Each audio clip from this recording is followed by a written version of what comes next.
people like me. You need people like me so you can point your fingers and say, that's the bad guy. That's the bad guy. That's the bad guy. That's the bad guy. That's the bad guy.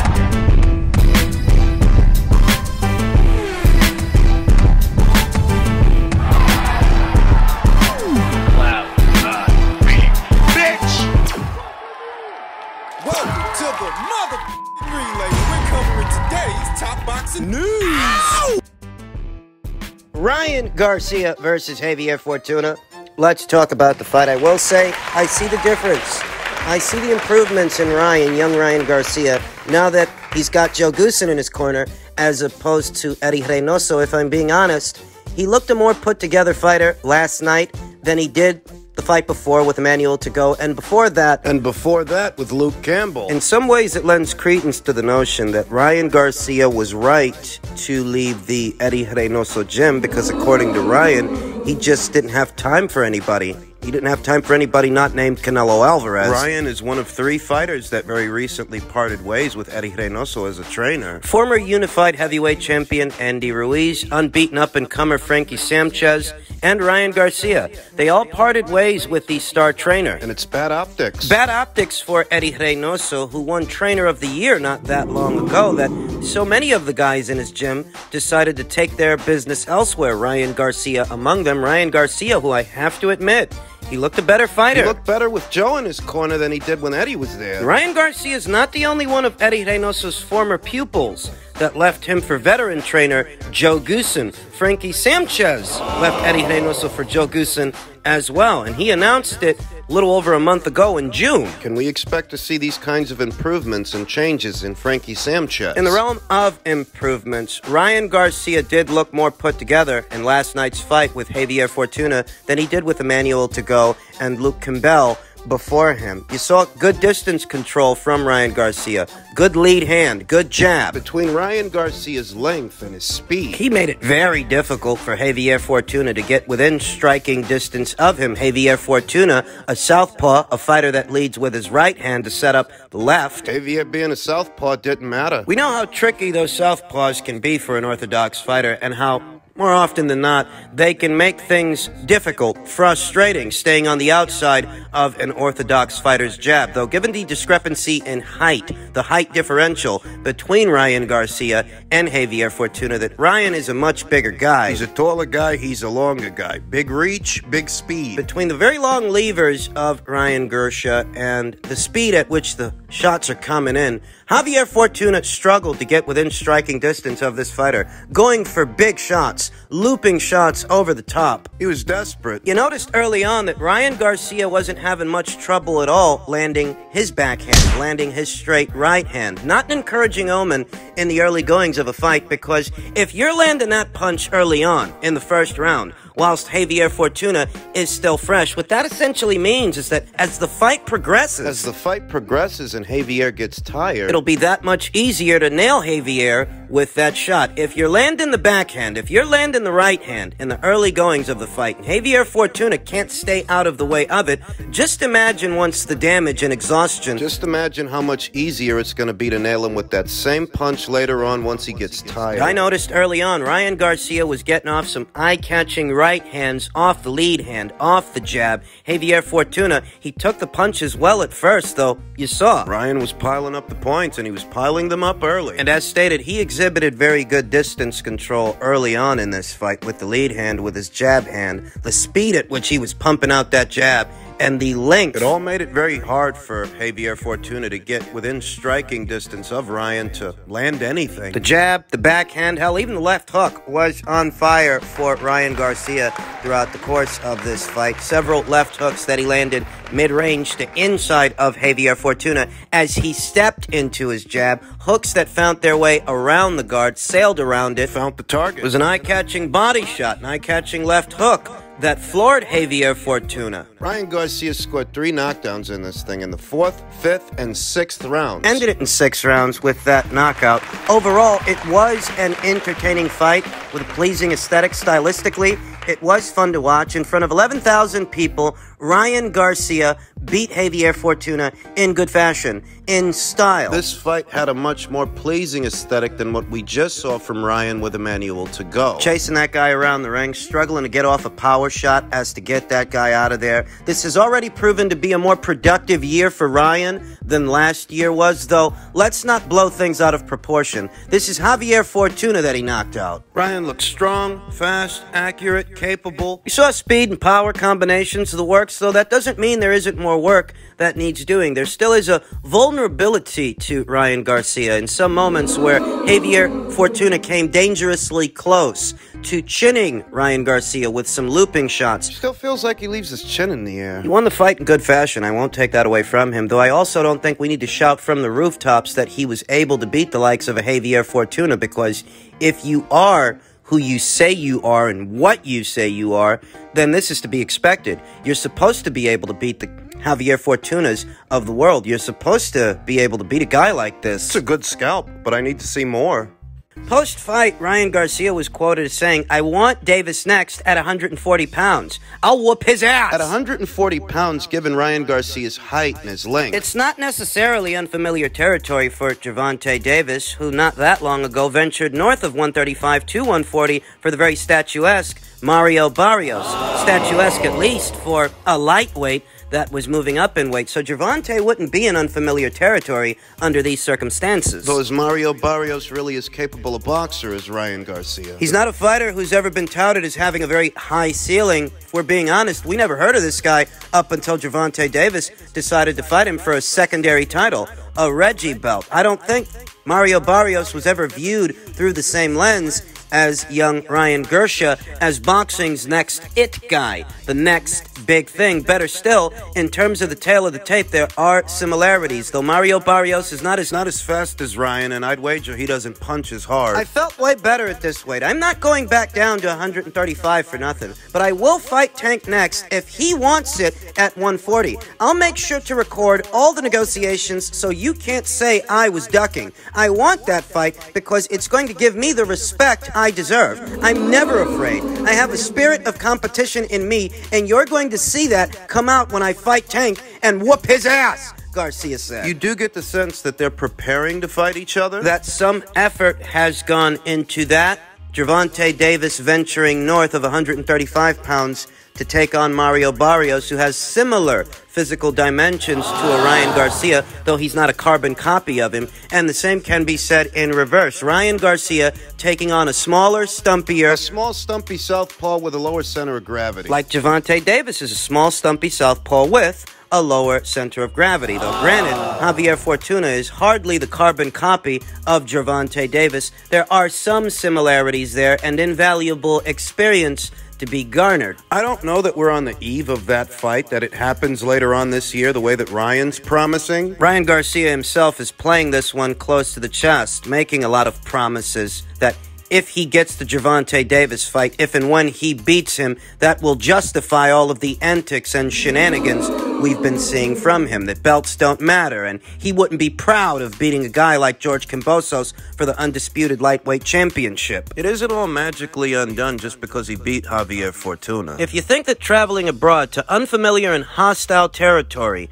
is something to sneeze at, if you think that Devin Haney at 23 or 24 years old, becoming his division's undisputed champion is something to sneeze at, then what do you call beating Javier Fortuna? Doesn't make any sense. You want we should say that belts don't matter. You want we should look at Devin Haney as being less than, but we're supposed to look at you as something special for beating Luke Campbell and Javier Fortuna. For Ryan Garcia, the ends seem to justify the means. The end game being a Gervonta Davis fight, which he presumably wins. Well, he has to actually have that fight with Gervonta Davis in order for the ends to justify the means. Is he about to have that fight? Can we expect to see Ryan Garcia and Gervonta Davis lock horns later on this year at 140 pounds? In truth, I don't think Ryan moving up there is any kind of a hindrance to the fight because Gervonta Davis has already been up there at least once. So the weight isn't an issue. The real issue politics of boxing. Ryan's with Golden Boy, Gervonta's with Mayweather. Ryan fights on DAZN, whereas Gervonta Davis, he fights on Showtime exclusively. He's one of the few PBC fighters that didn't migrate over to Fox when that landmark deal was struck. That's more of an issue, I'd say, than the actual weight, the contracted weight for a potential Ryan Garcia versus Gervonta Davis fight. Though, given the financial incentives associated with that fight, Ryan Garcia saying, me and Tank can reach 1 million pay-per-view buys. It's bigger than Spence versus Crawford. He's not wrong. I think that fight can do 1 million pay-per-view buys, maybe more. If the question is, will Ryan Garcia demanding that the fight happen at 140 pounds as opposed to 135, is that going to be an issue? That particular aspect of it, that element, I don't think the weight is going to be an issue because Gervonta Davis ventured north of lightweight before Fort Mario Barrios. So for a Ryan Garcia fight that could do well in excess of 1 million pay-per-view buys, I think that he'd do it. In other words, the weight's not an issue so much as the platform that's going to show the fight. That's the real issue. Showtime executive Stefan Espinoza has already said in plain English he doesn't want to have to work with DAZN for that fight. He feels that he can go around them, see if he can't work with Ryan directly. The longer this fight takes to make, the more experience Ryan Garcia garners. The more dangerous this fight becomes for Gervonta Davis. I repeat, the more dangerous this fight becomes for Gervonta Davis, because Gervonta Davis is at a point to where he is who he's going to be. He's 27 years old and he's already campaigned at 3 weights. He's not in a developmental stage of his career. Ryan is. In case you forgot, Ryan Garcia is only 23 years old. You hear it all the time. Iron sharpens iron. Luke Campbell and Javier Fortuna may have been good developmental fights for Ryan Garcia, who very much is still developing as a fighter. But for Gervonta Davis, what's Rolly Romero supposed to be? What's that? What's Yuriorkis Gamboa? What's that? Those aren't developmental fights for Gervonta Davis. That's not him making his bones as a professional. He's already made his bones as a professional. He's got tried and true characteristics as a fighter that you can bank on. That he's a counter puncher. He's got some speed, some power, some ability on the back foot. You're fighting guys like Isaac Cruz and Yuriorkis Gamboa, more recently Rolly Romero, and those are not developmental fights intended to mold you into a better fighter. At this point, all they're trying to do with Gervonta Davis is sell tickets. Whereas with Ryan Garcia, these are developmental fights. He's only 23 years old. They put him in there with a shorter, stumpier southpaw, leads with his right hand. It's for a reason. It's preparation for a Gervonta Davis. And the longer this fight takes to make, the more experienced Ryan becomes. He's already got certain physical characteristics. He's already got certain physical gifts working for him. That he is a hard puncher and he's got a lot of speed,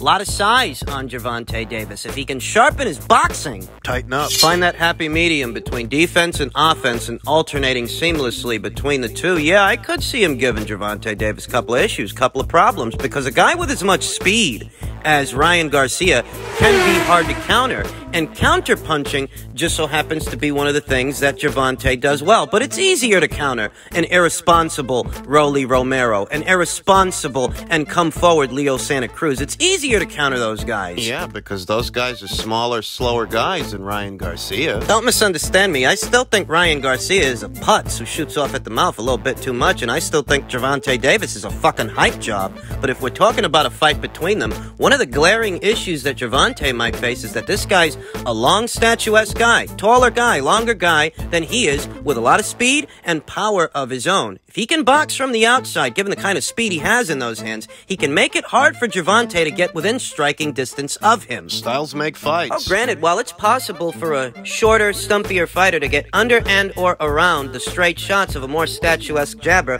while that's possible, Gervonta Davis ain't that guy, contrary to his name, Tank. He doesn't fight like one. He's not a prolific puncher, and he's not a pressure fighter. He works off the counter. He's a counter puncher. But what if you're not within striking distance to get off those counter shots? What if the other guy's tall enough and long enough and fast enough to keep you out there? What then? You're either up shit's creek without a paddle, or you're going to have to wait for the other guy to make a mistake. The other guy being Ryan Garcia. You're going to have to wait for a defensive lapse in judgment that you can capitalize on. And the more experience that Ryan garners, the less likely he is to make a mistake. Because Gervonta's not a prolific puncher. He's not a pressure guy. He doesn't have the best work rate. Him being the one that closes the gap to get mid-range to inside on Ryan Garcia, that doesn't seem all that likely, because that's just not what he does. Oh, no. He's a counter puncher. What would be the next best thing for you if the Tank fight doesn't have a next because of politics, not because of your best efforts? So you said hypothetically, if that fight for some reason doesn't happen, which I don't see that happening, but if it doesn't happen, then I want to fight Teofimo Lopez at 140. Ryan Garcia moves the needle, you understand. And Golden Boy Promotions has a commitment to the DAZN platform, so I'm not even sure that Ryan has the legal liberty to try to make that Gervonta Davis fight on his own without DAZN being involved. Stefan Espinoza implied... He said he doesn't want to have to work with DAZN. Said it before and I'll say it here again. If Showtime issuing out an offer to Jaime Munguia to bring him over to their platform, bring him over to Showtime from DAZN, if they couldn't get him to come over for a Charlo fight, what are the odds they're going to have more luck with Ryan? Ryan moves the needle more than Jaime Munguia does. I think Joe Markowski and the people over there at DAZN would have serious aversions being cut out of the deal by Ryan and Showtime. Yeah, I think so. So on the premise that Ryan doesn't end up fighting Gervonta Davis later on this year, he's talking about fighting Teofimo Lopez. Teofimo, who's set to make his ring return later on this summer, very soon, against Campas. I don't know how feasible a fight like that is. Teofimo's still with Top Rank. In the next couple of weeks and the next couple of months, you're going to see a developing situation involving Top Rank's prized stallions, their fighters, and everybody else's fighters. Gervonta Davis, Ryan Garcia, anybody at or around lightweight. Shakur Stevenson's days as a super featherweight, they are numbered, in spite of him being unified champion there. Short of unification matches, he intends to move up. There is also the ring return of Vasyl Lomachenko we must consider, and the undisputed rematch between Devin Haney and George Kambosos. These are all guys that are set to move up very soon. Ryan Garcia seems to be targeting at least one of them. Oh, I'm sure Bob Arum would be receptive to a fight between Ryan and Teofimo. Ryan, in spite of not being a very decorated fighter, he's a big name. He's one of the bigger names anywhere at or around these weights. So I don't actually think Bob would be averse to doing a fight between Teofimo and Ryan, but I do think Golden Boy might have some aversions to that. They'd want it to be a Golden Boy Promotions show if it's a show they intend on doing, though whether or not they intend on doing it is the question. Ryan says a lot of things that perhaps don't always align with Golden Boy Promotions' vision and their intentions. I think they'd sooner put him in there with Jojo Diaz or Pablo Cano than Teofimo Lopez. Maybe they conjure up Jorge Linares, see if they can't bring him over to finally do that fight. I don't get the sense that Golden Boy is going to be on board for a Lopez fight, because a Lopez fight yields the same risks as a Gervonta Davis fight, minus the bag. Minus the size of the price. What, is Bob just going to send Teofimo over to DAZN, or is DAZN going to send Ryan over to ESPN? Come on. The risks are comparable. The risks are similar to a Davis fight, but it's not as big a fight. But could be a big fight in and of itself. But not as big as a Davis fight, so why would Golden Boy want to risk it?